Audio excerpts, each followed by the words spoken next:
நான் 1962 சென்னை மாநகரத்தினுடைய அரசியலை அறிந்தவர். ஒன்றுபட்ட சென்னையாக இருந்த காலத்திலிருந்து பல மாவட்ட கழக செயலாளர்களை பார்த்தவன். ஆனால் பாபு அவர்கள் அதிலே ஒரு தனி ரகமானவர்.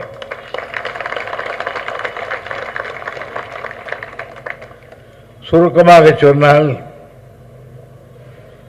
பாபுவை போல் நாம் இருக்க வேண்டும் என்று மற்ற மாவட்ட கழக செயலாளர்கள் காப்பி அடிக்கிற அளவுக்கு உயர்ந்து நிற்கிறவர் நம்முடைய சேகர் பாபு அவர்கள். மிக அற்புதமான கூட்டம். ஆனால் நாங்கள் இருக்கிற இடத்திலிருந்து நெடுந்தூர கூட்டம். வருவதற்கே 1 மணி நேரத்துக்கு மேலாகிவிட்டார். பாபு அப்படித்தான் போடுவார், எனக்கு தெரியும். எனவே அவருக்கு என் பாராட்டை நான் தெரிவிக்கிறேன். கழகத்தின் தலைவராக இருக்கக்கூடிய தளபதி அவர்களுக்கு இன்றைக்கு பிறந்தநாள் விழா. இன்னும் சில மாதங்களில் தமிழகத்தினுடைய முதலமைச்சராக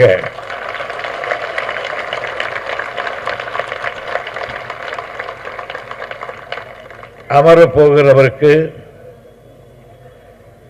இந்த ஆண்டு கழக தலைவர் தளபதிக்கு பிறந்தநாள் விழா என்று இருக்கும். அடுத்த ஆண்டு தமிழகத்தினுடைய முதல்வர் அவர்களுக்கு பிறந்தநாள் விழா என்று இருக்கும். இந்த பெருமை ஒரே நாளில் அவருக்கு உருவானதல்ல. இந்த பெருமை மாற்றுக் கட்சியினர்களும் ஒத்துகிற அளவுக்கு உயர்ந்து இருக்கிறது என்றால் அதற்கு அவர் பட்ட கஷ்டம் கொஞ்சம் நஞ்சம் அல்ல.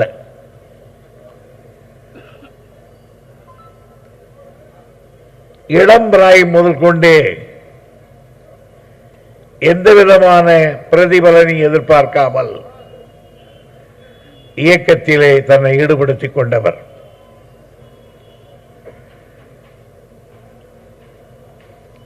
அப்பா அம்மா தடுத்தும் கேட்காமல், இரவு பகல் பாராமல் கழக செயல்பாடுகளில் ஈடுபட்டவர். சுற்றி கொண்டே இருப்பார். அதை கலைஞர் ஒரு நாள் சொன்னார், நானும் சுற்றி இருக்கிறேன், ஆனால் இவனை போல் என்னால் கூட அந்த காலத்தில் சுற்ற முடியவில்லை என்று சொல்லுவார். அதற்கு பிறகு தியாகம் புரிவதிலேயும் யாருக்கும் இழைத்தவனாக அல்ல. தலைவன் மகன் என்ற தனி சலுகையை பெற்று தலைவராக வேண்டும் என்று முயற்சித்தவர் அல்ல தளபதி அவர்கள். ஒரு தொண்டனாக இருந்து தொண்டாற்றுவதன் மூலம் தொண்டர்களுடைய அன்பை பெற்று தலைவனாக வேண்டும் என்று விரும்பி உழைத்தவர் நம்முடைய தளபதி அவர்கள். ஆகையினாலேதான் கழக நிகழ்ச்சிகள், போராட்டங்கள், சிறைச்சாலைகள், சித்திரவதைகள் இத்தனையும் ஒரு அரசியல்வாதி என்னென்ன தியாக தழும்புகளை ஏற்க வேண்டுமோ அத்தனை தியாக தழும்புகளை ஏற்று கொஞ்சம் கொஞ்சமாக வளர்ந்து வந்தவர். அவர் தலைவருடைய மகன்தான். ஆனால் அதற்கான சலுகையை அவர் பெற்றதில்லை. அதனுடைய தலைவருக்கு பிறகு எல்லோரும் பயப்பட்டார்கள். காரணம், தலைவர் அவர்கள் ஒரு யானை படுத்திருந்த இடம் போல் அந்த இடத்தை நிரப்புகிற வல்லமை தளபதிக்கு இருக்குமா என்று நினைத்தார்கள். எதிரிகள் நினைத்தார்கள் திமுகவுக்கு இறுதி கட்டம் என்றார்கள். ஆனால் கழக நண்பர்கள் நினைத்தார்கள் இவர் நமக்கு கிடைத்திருக்கிற ஒரு துருவ நட்சத்திரம் என்று கருதினார்கள். எங்களைப் போல் இருக்கிறவர்கள் நினைத்தோம் தலைவர் இல்லாத இடத்தை தளபதி நிரப்புவார் என்று எண்ணி அவரை நாங்கள் தலைவராக ஏற்றுக்கொண்டோம்.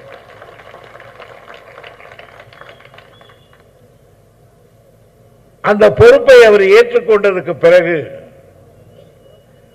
அவருக்கு சோதனை அதிகம். நீண்ட காலமாக கிட்டத்தட்ட ஒரு வருட காலத்துக்கு மேலாக பொது வாழ்க்கையிலே இப்படிப்பட்ட கூட்டங்களை சந்திப்பதற்கு கொரோனா ஒரு விடுதலை, ஒரு இடைவெளி விட்டுவிட்டது. ஆனால் எல்லா அரசியல்வாதிகளும் ஓய்வெடுத்துக் கொண்டார்கள். ஆனால் அந்த கொரோனா காலத்திலே கூட இயக்கத்தை இயக்குவது எப்படி என்று அவராகவே சிந்தித்து கழகத் தோழனை பார்த்து சொன்னார், வீதியோரத்தில் வாழ்வதற்கு வகையற்று இருக்கிறவர்களை சென்று அணுகுங்கள், ஒன்றுபடுவோம் வாருங்கள் என்று அடையுங்கள், வேண்டியதை தாருங்கள் என்று சொன்னார். கழகத் தொண்டன் துடித்தெழுந்து போனான். அதற்கு பிறகு கொஞ்சம் கொஞ்சமாக அதில் ஈடுபட்டு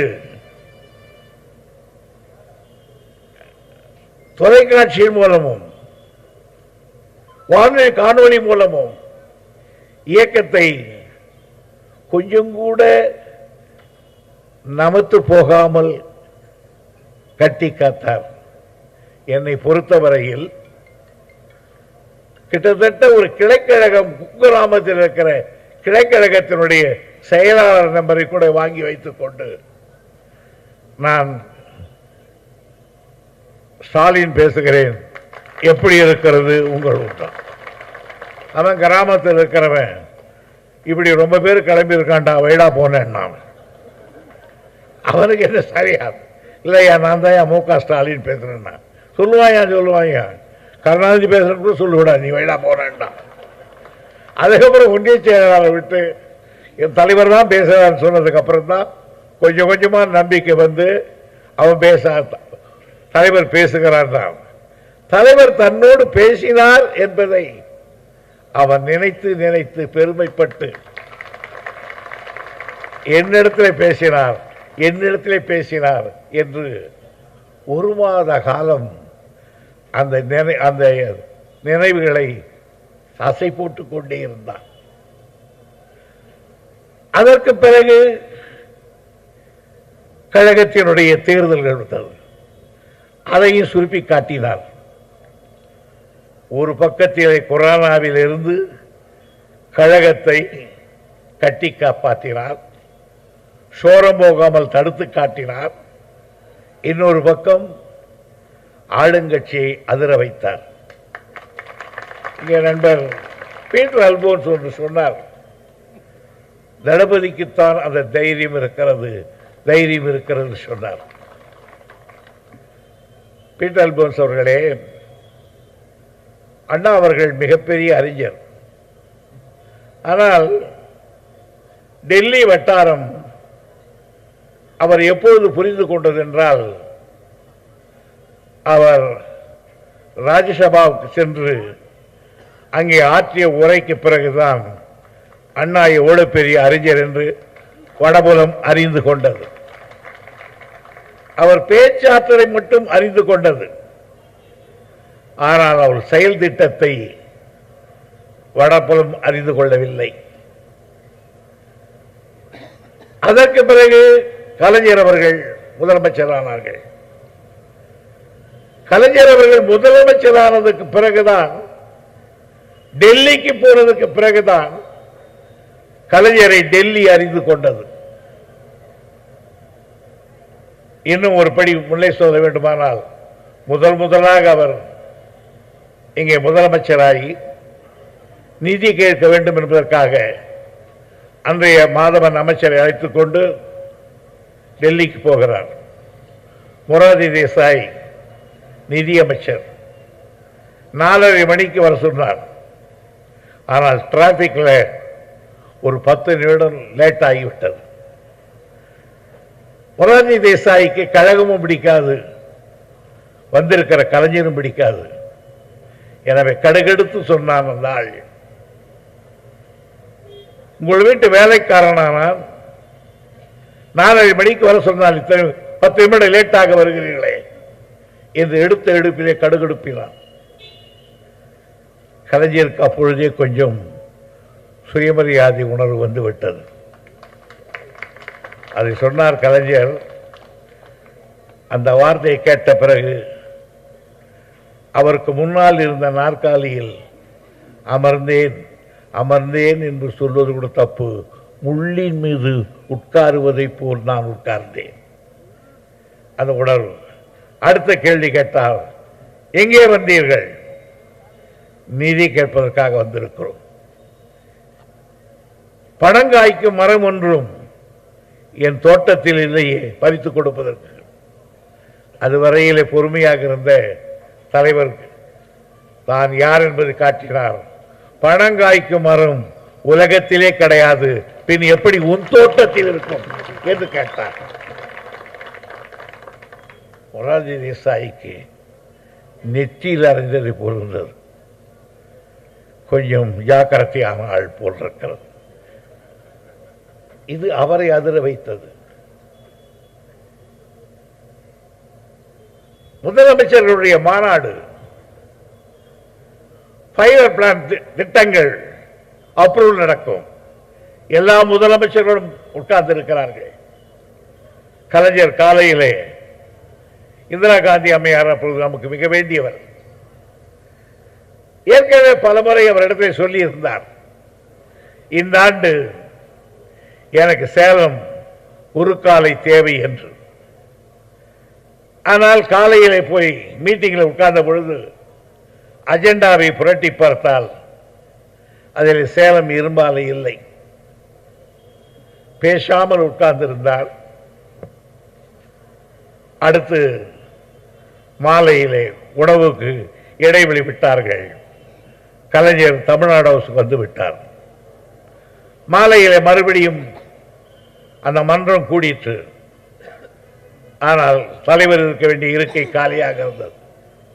அம்மையார் கேட்டார்கள், எங்கே மிஸ்டர் தமிழ்நாடு முதலமைச்சர் கருணாநிதியை காணவில்லை என்று. அப்போது சொன்னார்கள், அவர் வர முடியாது என்று சொல்லிவிட்டார். ஏன் என்று சொன்னார்கள், நீங்கள் சேலம் இரும்பாலை இந்த அஜெண்டாவில் சேர்க்கவில்லை, எனவே இந்த முதலமைச்சர் கூட்டத்தை நான் புறக்கணிக்கிறேன் என்று சொல்லி அனுப்பியிருக்கிறார் என்று சொன்னார்கள்.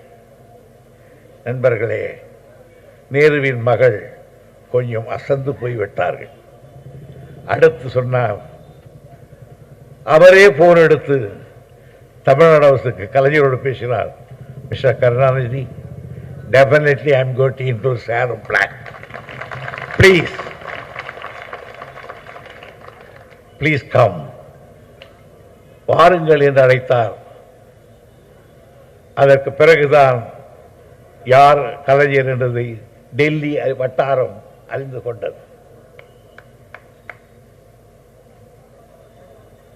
ராமேஸ்வரம் பாலம், ரயில் பாலம் மட்டும் உண்டு. பிறகு ரோடு வெஹிக்கிள்ஸ் வண்டிகள் போகிற பாலத்தை ஒரு திறப்பு விழா. அந்த விழாவுக்கு நாங்கள் தான் கூட போயிருக்கிறோம்.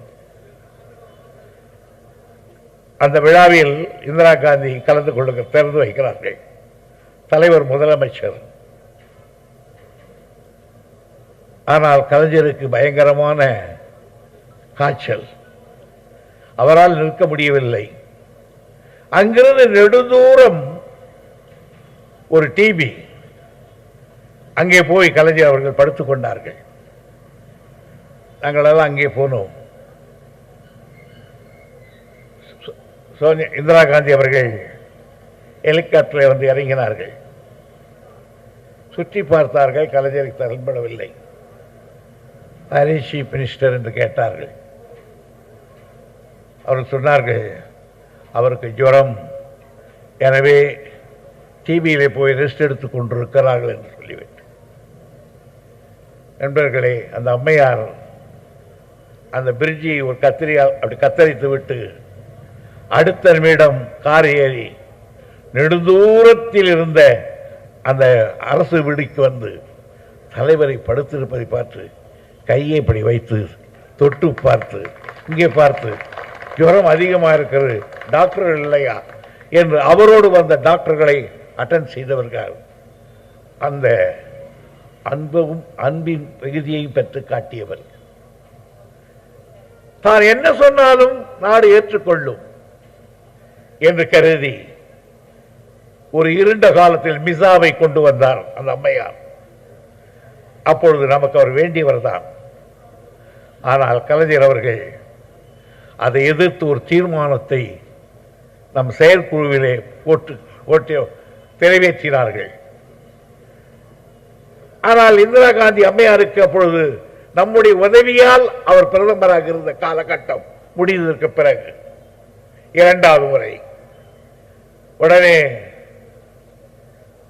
எல்லோரும் சொன்னார்கள், அந்த தீர்மானத்தை ரகுராமையா என்கிற ஒரு அமைச்சரை அனுப்பி சொல்லுங்கள் கருணாநிதியிடத்தில், அவருடைய எண்ணம் எதிர்த்ததாகவே இருக்கட்டும், தீர்மானம் இருக்கட்டும், இனிமேல் அதை அழுத்தமாக பேச வேண்டாம் என்று சொல்லுங்கள், இன்னொரு ஆண்டு காலம் நான் நீடிப்பு தருகிறேன் சட்டசபைக்கு என்று சொன்ன பொழுது அந்த நிமிடத்திலே கூட சொன்னார்கள், நான் பதவிக்கு ஆசைப்பட்டவன் அல்ல, கொள்கை வழி வந்தவன் என்று.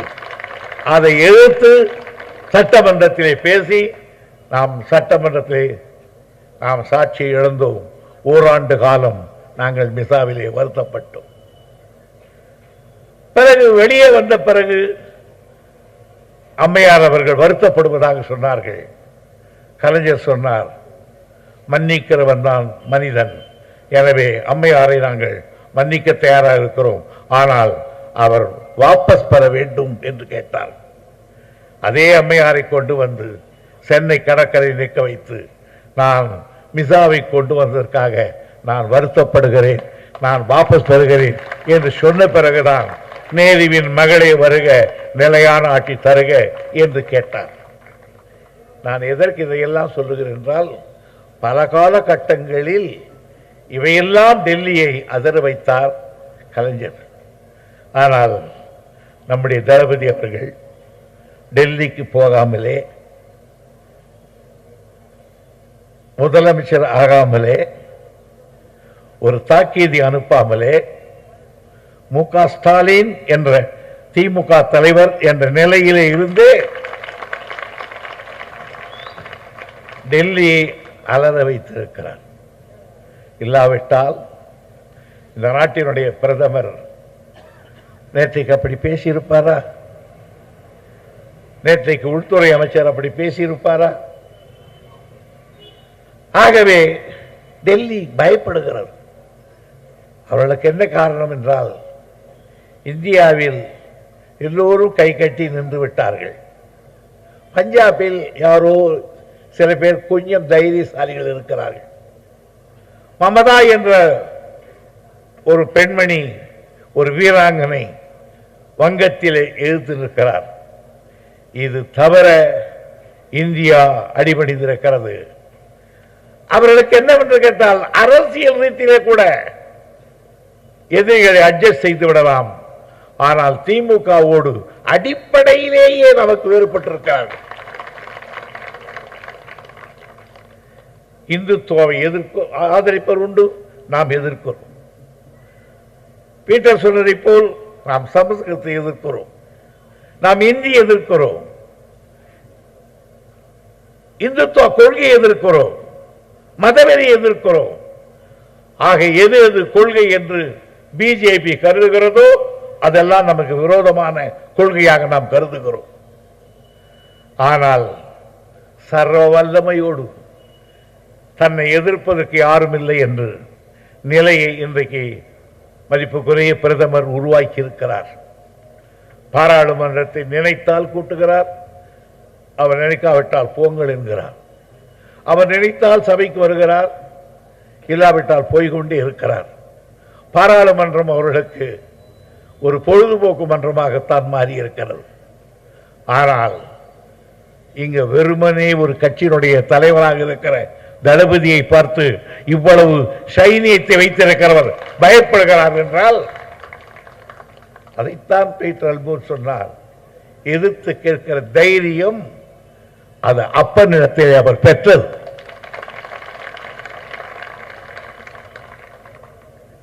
கலைஞரிடத்தில் இருந்ததற்கு தைரியம், எதற்குமே அஞ்ச மாட்டார். ஒரு முறை ஒரு விஷயம் பூடகமாக சொல்கிறேன். தஞ்சாவூரில் ஒரு நிகழ்ச்சி, அந்த நிகழ்ச்சிக்கு நாங்கள் போய் உட்கார்ந்து இருக்கிறோம். அந்த தொகுதி எம்எல்ஏ ஒருவர் இன்னும் கொஞ்ச நேரம் கழிச்சு போகலாம் என்றார். ஏன் இப்பவே அரை மணி நேரம் ஆச்சேன்னு கேட்டார். அவர் சொன்னார், எதிர்கட்சிகள் எல்லாம் கொஞ்சம் கட்டாரி ஈட்டி எல்லாம் வைத்துக்கொண்டு வழிமறிப்பதை போல் தெரிகிறது என்று சொன்னார். கலைஞர் ஒற்றை நாடி ஒருவன் தான். அவரை பார்த்து, வேலைக்கு நில்லையா, நீ எல்லாம் ஒரு ஆம்பளை புடவை கட்டிட்டு வராம இறங்கி கிடு இறங்கி நடந்து போய் வண்டியில் ஏறி அந்த நின்று கொண்டவர்கள் மத்தியிலேயே கண்ணாடி இறக்கிட்டு போனார். இவரை பார்த்தவெல்லாம் ஆயுதத்தை கீழே போட்டு உனக்கு பண்ணிட்டான். அந்த வல்லமை, அந்த ஆற்றல் இவை பெற்றிருக்கிறது. எல்லாவற்றை விட தளபதியினுடைய ஒரு பெரிய சாமர்த்தியம், போன முறை யார் யார் நமக்கு எதிரணி அமைத்து நம்மை கொஞ்சம் கவுத்தார்களோ அவர்களை எல்லாம் இந்த அணியிலே உட்கார வைத்திருக்கிறார். அதுவே சாமர்த்தியம் தானே. இப்பொழுது அவர்களிடத்தில் இருந்தவர்களாம் நம்மிடத்தில். இப்பொழுது யுத்த களம் தயாராக போகிறது. எழுதி வைத்துக் கொள்ளுங்கள். கலைஞர் 1971 184 இடங்களில் வெற்றி பெற்றார் சட்டமன்றத்தில். தளபதிக்கு ஒரே வைராக்கியம், அங்க அப்பனையே வெல்ல வேண்டும் என்று. கொஞ்சம் விட்டா அவங்க அப்பாவா வெல்லுவே போல பாருங்க சொல்றார். இல்ல என்ன எப்படி 200 கம்மி நிற்க கூடாதுன்னு, நான் 190வது வெற்றி பெற்று காட்டுறேன். அப்பா பெற்றதை விட ஒரு இடமாவது நான் பெற்று காட்டேன் என்று சொல்லுகிற அந்த அரசியல் வேகம், சாதுரியம் எங்களை போல் மூத்தவர்களை எல்லாம் பிரமிக்க வைக்கிறது. ஆகையினாலேதான் அவரை ஒரு தலைவராக ஏற்றுக்கொண்டிருக்கிறோம். நான் பார்த்த பிள்ளைதான் என் தோளுக்கு வளர்ந்த தோழனானான். இன்று என் தலைக்கு மேலே வளர்ந்தார். என்னை தலைவனாக நான் ஏற்றுக்கொண்டிருக்கிறேன். எனக்கு ஒன்றும் அதில் வெட்கவில்லை. எங்கோ இருந்து வந்த என்னை தலைவர் 53 ஆண்டு காலம் அவர் மடியில என்னை உட்கார வைத்திருந்தார். அவருக்கு நான் என்ன ஜாதி, பணக்காரனா ஏழையா ஒன்றுமே தெரியாது. 62 அவரோடவே இருக்கிறான். 71 நான் சீட்டு கேட்டேன். அப்ப கேட்டார், எல்லாரும் சொன்னாங்க ஏன் அங்க கேட்கறான்னாரு.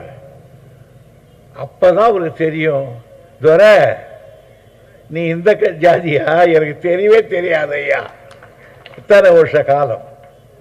அப்படி மடியில வளர்த்தவர். என்னை வளர்த்த என் தலைவருக்கு அவர் மகனை நான் தோளிலே தூப்பதில் எனக்கு என்ன இருக்கிறது வெட்கம்? கமலபாதி திருவாதி என்கிறவர் நேருவின் குடும்பத்தில் இருந்தார். ஒரு ராஜரிஷி மாதிரி அவர். நேருவனுடைய மந்திரி சபையிலும் இருந்தார், இந்திரா காந்தி மந்திரி சபையிலும் இருந்தார், ராஜீவ் காந்தி மந்திரி சபையில் இருந்தார். அதுக்கப்புறம் செத்து போயிட்டார். அது மாண்டா துரைமுருகன் கலைஞர் மந்திரி சபையில் இருப்பார், தளபதி மந்திரி சபையில் இருப்பார், நாளைக்கு உதயா மந்திரி சபையில் இருப்பார். எனக்கு ஒரு கவலை கொண்டு வந்தார். எனக்கு ஒண்ணு இல்லை. என் தலைவர் விட்டு சாதாரண ஒரு குழந்தைக்கு கூட தூக்கி வைத்து என்ற கொஞ்சுகிற ஆற்றல் என் தலைவா என்று கேட்பற ஆற்றல் எனக்கு உண்டு. நான் பேசுறேன். என்ன வளர்த்தவர். இந்த இயக்கத்தை கொண்டு வந்து எங்கோ இருந்த என்னை இன்றைக்கு 2 கோடி மக்கள் இருக்கிற இந்த கட்சியினுடைய பொதுச் செயலாளராக உட்கார வைத்திருக்கிறாரே, இது ஒன்று போதாதா? நான் அண்ணாவோடு மிக நெருக்கமாக பழகி இருக்கிறவன், இரவு பகல் என்று பாராமல் பழகி இருக்கிறவன், நாவலரோடு சுற்றுப்பிரயாணத்திலே போய் சுற்றி சுற்றி வந்திருக்கிறவன், பேராசிரியரிடத்திலே அறிவு பெற்றவன். அந்த அண்ணா அலங்கரித்த இடம் கழகத்தின் பொதுச் செயலாளரிடம், அந்த நாவலர் இருந்த இடம், பேராசிரியர் உட்கார்ந்த இடம், அந்த இடத்தில் அவர்களெல்லாம் கட்சியை உருவாக்கியவர்கள். நான் கட்சியிலே உறுப்பினரானவன். என்னை அந்த இடத்திலே கலைஞருக்கு உட்கார வைப்பதை போல் என்னை உட்கார வைத்திருக்காரே தளபதி, இதை விட எனக்கு என்ன பெருமை. நான் ஏன் அவருக்கு வாழ்நாள் முழுவதும் நன்றி உள்ளவனாக இருக்கக்கூடாது? எனவே இந்த வருகிற தேர்தலில் எழுதி வைத்துக் கொள்ளுங்கள். சத்தியமாக, திடமாக, உறுதியாக 160-170 இடங்களுக்கு மேல் நாம் வெற்றி பெறுகிறோம்.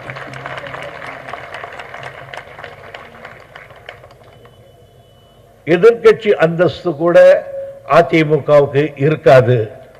அதையும் நான் உங்களுக்கு தெரிவித்து வாழ்க தளபதி என்று விடை கூறுகிறேன். நன்றி, வணக்கம்.